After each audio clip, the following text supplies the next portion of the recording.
Question number 30 का और part हम करेंगे। इसमें हमें कहा गया है इन द फिगर, एक फिगर है जिसमें X Y and X prime Y prime are two parallel tangents. दो पैरेलल टेंजेंट है to a circle with centre O. किस पे टेंजेंट है? To a circle with centre O. Circle है जिसका सेंटर ओ है, और एक्स वाई और एक्स प्राइम वाई प्राइम दो टेंजेंट है। X Y tangent at P है और X prime Y prime tangent at Q है, और दोनों टेंजेंट एक दूसरे के पैरेलल है। और उसके अलावा हमें कहा है कि अनदर टेंजेंट ए बी, एक टेंजेंट और है A B with point of contact C. उसका पॉइंट ऑफ कॉन्टेक्ट मीन्स वो सर्कल को सी पे टच कर रहा है। उसके अलावा ये कहा है कि इंटरसेक्टिंग एक्स वाई, यानी कि ए बी जो है एक्स वाई को ए पे कट कर रहा है और एक्स प्राइम वाई प्राइम को बी पे कट कर रहा है। और हमसे क्या बोला है, what is the measure of angle A O B. Angle A O B की मेजर क्या रहेगी ये हमें फाइंड करना है। तो एंगल ए ओ बी कौन सा है? ये वाला एंगल, ये एंगल हमें फाइंड करना है। तो इसको करने के लिए पहले हम कंस्ट्रक्शन करेंगे। कंस्ट्रक्शन में क्या होगा, ज्वाइन ओ सी, पॉइंट और सी को ज्वाइन करना है। तो हम लिख देते हैं ज्वाइन, कंस्ट्रक्शन में ज्वाइन ओ सी ज्वाइन कर दिया। अब हम सॉल्यूशन पे आते हैं इसके। ध्यान से समझना सॉल्यूशन कैसे सॉल्व करेंगे इसको, कि कैसे angle A O C find होगा। तो हम क्या करते हैं, पहले यहाँ पर ना कुछ एंगल मार्क कर लेते हैं। लाइक इसे एंगल 1, इसे 2, यानी कि ये जो पी ओ ए है एंगल 1 हो गया, एंगल ए ओ सी 2 हो गया, एंगल बी ओ सी 3 हो गया, और एंगल बी ओ क्यू को हम 4 मान लेते हैं। और हमें फाइंड क्या करना है बच्चे, एंगल ए ओ बी की वैल्यू फाइंड करनी है ना। यानी कि अगर हमें एंगल 2 प्लस एंगल 3 मिल जाए तो हम कह सकते हैं कि एंगल ए ओ बी किसके इक्वल होगा, एंगल 2 प्लस एंगल 3 के इक्वल ही तो होगा। तो जो एंगल 2 प्लस एंगल 3 की वैल्यू होगी वो एंगल ए ओ बी की भी सेम वैल्यू रहेगी। तो इसलिए हमें पहले इसमें हमारा एम रहेगा कि हम एंगल 2 प्लस एंगल 3 फाइंड करें। अब वो कैसे फाइंड करेंगे ये ध्यान से समझना।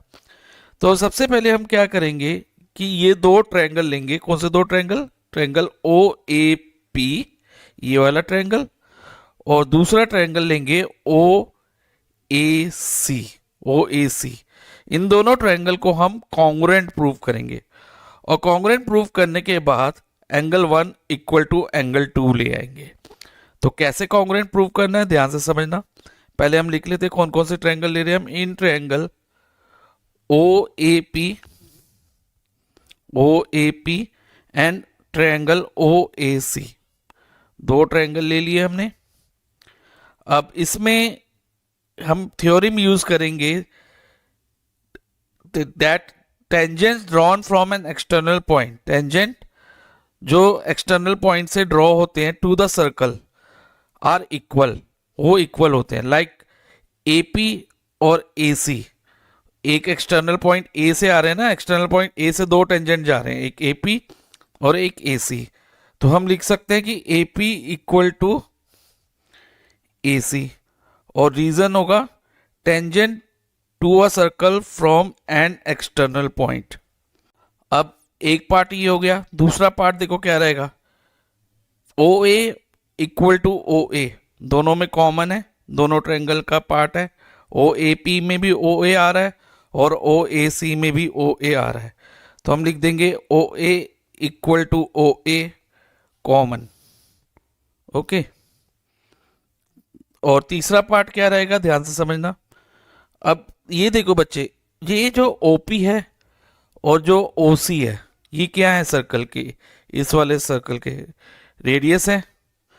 और किसी भी सर्कल के सभी रेडियस जो होते हैं ना वो इक्वल होते हैं। तो ओपी और ओसी हमारा क्या होंगे, इक्वल होंगे। तो हम लिख सकते हैं कि OP is equal to OC, OP equal to OC, radii of same circle. Radii is a plural of radius, एक से ज्यादा रेडियस हो तो हम रेडाई बोलते हैं, रेडाई ऑफ सेम सर्कल। तो तीन पार्ट्स हमारे इक्वल आ गए, थ्री साइड्स एक ट्रायंगल की। दूसरे ट्रायंगल की 3 साइड्स के इक्वल हो गई, तो हम कह सकते हैं कि triangle O A P is congruent to triangle O A C by S S S rule. S S S rule से कॉन्ग्रुएंट हो गए। जब ये कॉन्ग्रुएंट हो गए बच्चे, तो जो एंगल 1 और एंगल 2, एंगल 1 कौन से ट्रायंगल का पार्ट है, ध्यान से देखो, ओ ए पी का पार्ट है ना एंगल 1, और एंगल 2 किस ट्रायंगल का पार्ट है, ओ ए सी का। तो एंगल 1 और 2 इक्वल हो जाएंगे by C P C T. Angle 1 equal to angle 2 by C P C T.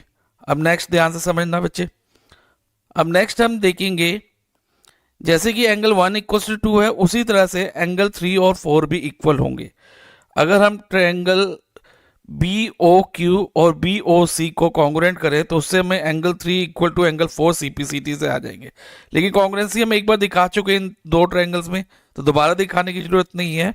हम सिमिलरली करके लिख देंगे, similarly angle 3 equal to angle 4। Okay, तो एंगल 3 इक्वल टू एंगल 4 हो गया।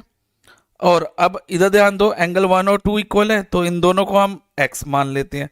एंगल 1 को भी x मान लेते हैं और एंगल 2 को भी x ले लेते हैं, क्योंकि दोनों इक्वल हैं।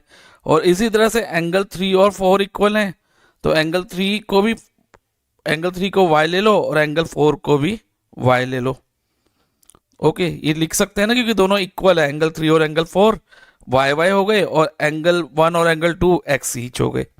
तो जब इतना कर लिया, अब ध्यान दो बच्चे, ये ध्यान से देखो, जो ये पी ओ क्यू है, ये मैं हाईलाइट, देखो ये लाइन डार्क कर रहा हूं, जो पी ओ क्यू एक स्ट्रेट लाइन है। यस सर, एक स्ट्रेट लाइन है, इस आ स्ट्रेट लाइन। और स्ट्रेट लाइन पे जो भी एंगल बनेंगे ना, उनका सम क्या होगा, 180 डिग्री। अब ओ एक पॉइंट है, इस पे स्ट्रेट लाइन पे 4 एंगल बन रहे हैं, एंगल 1, एंगल 2, एंगल 3 और एंगल 4। इन चारों एंगल का सम क्या होगा, 180 डिग्री। तो angle 1 plus angle 2 plus angle 3 plus angle 4 is equal to 180 degree. अब एंगल 1 हमारा x है, एंगल 2 भी कितना है, x ही है, और एंगल 3 y, और एंगल 4 भी हमारा y है, इज इक्वल टू 180। अब x प्लस एक्स कितना होगा, 2x, और y plus Y 2y, is equal to 180। अब ध्यान दो बच्चे, इस दोनों में, इसमें और इसमें 2 कॉमन है, तो 2 कॉमन ले लो। 2 कॉमन लेते हो तो ब्रैकेट में रहेगा x प्लस वाई, क्योंकि 2 बाहर आ गया, तो ये एक x प्लस का साइन और y इज इक्वल टू 180।